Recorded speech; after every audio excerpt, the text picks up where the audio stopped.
Musim hujan tiba. Biasanya para nelayan pun beristirahat atau tidak melaut.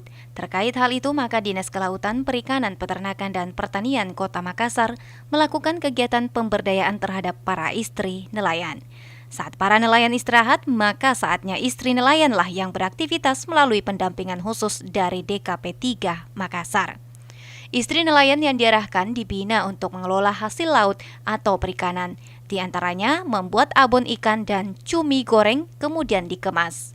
Kadis DKP 3 Makassar Abdul Rahman Bando menyatakan pemberdayaan istri nelayan dilakukan agar mereka yang bergantung pada mata pencaharian di laut tetap dapat menghasilkan meski di musim hujan sekalipun. Kami terus melakukan upaya-upaya pemberdayaan istri-istri nelayan karena kadang-kadang mereka itu mengambil langkah singkat seperti itu adalah agar pendapatan mereka tidak hilang.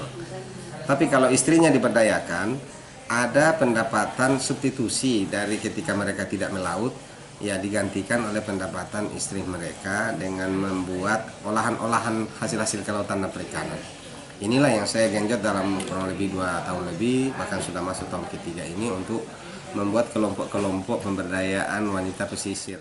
Kadis DKP 3 juga menambahkan saat ini untuk produksi hasil perikanan yang telah diolah oleh istri nelayan telah dipasarkan di Kota Makassar dan DKP 3 telah menyiapkan kemasan khusus.